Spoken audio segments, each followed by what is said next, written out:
with me being overdone and over-exaggerated with the makeup and the hair and the way I dressed. Some people might have thought I was dumb, but I would have the deal done and gone before they realized what had happened.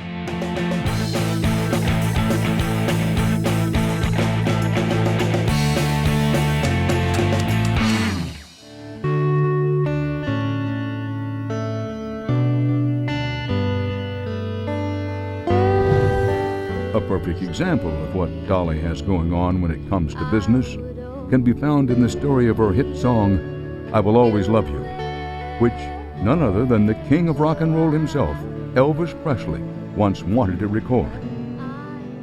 You had the moxie, not to mention the good business sense, to, for example, when you wrote I Will Always Love You, and Elvis Presley was going to record it, and suddenly you said, whoa.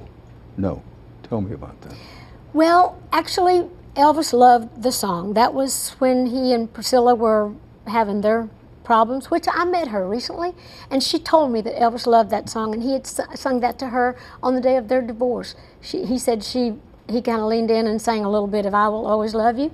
And so she told me how much that he loved that song, because this was recently, we were doing some business. But during that time, it's no fault of Elvis, you know, he loved the song. But Tom Parker was in defense of Tom Parker, too. Colonel Tom, his manager, you know, he made some wise decisions, evidently. So he knew what he was doing. But that goes back to that other thing, because Elvis was ready to record it. I'd told my friends and people that he was recording it, and they were in town to do the recording. They had invited me down to the session. And Colonel Tom Parker calls me the day before and says, now you do know that Elvis is recording your song, and you do know that Elvis don't record anything that he don't publish, or at least get half the publishing on.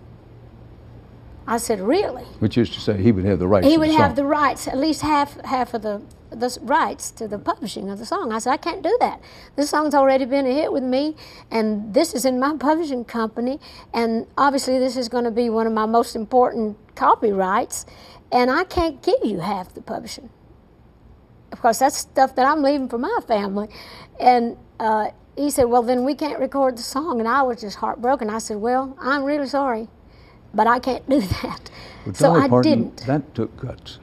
Well, it didn't to me. It seemed to be the thing to do. It hurt me because I was so disappointed that I was going to have to tell my friends Elvis didn't record it. But I just knew that that was not right, and that was not, if it had been maybe, if I didn't have my own publishing company, had the song not already been a hit, it might have been different.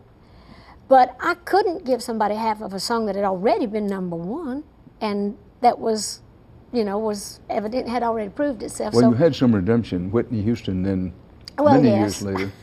That's true. When Whitney recorded, I was thinking, oh, good, because now I own 100% of the publishing, 100% of the writing, and I did really well with that. But I didn't blame Elvis, and I didn't blame Colonel Tom either. It was a decision I had to make at the time, and I'm glad I did. But when Whitney Houston recorded it, which made it a worldwide hit all over again, not only made you a lot of money, that's true, but also, as you yourself said, you said, hey, here it comes again. That really was a great song. What went through your mind when it was Whitney Houston who brought the song back and made it again such a sensational bestseller? Well, it was overwhelming. The way she did it, David Foster, who arranged and produced it, and Kevin Costner, who's the one that just, you know, wanted to do the song in the movie. But when I heard her sing it, I could not believe it. I was driving at that time from my office in Nashville to my house in Brentwood, and I heard it when she started singing that a cappella. And then when it went into with the music part where she was singing, I honestly thought I was going to have a heart attack. It was one of the most overwhelming things. But that's when I realized that the song was really important and could be done anyway. It was overwhelming.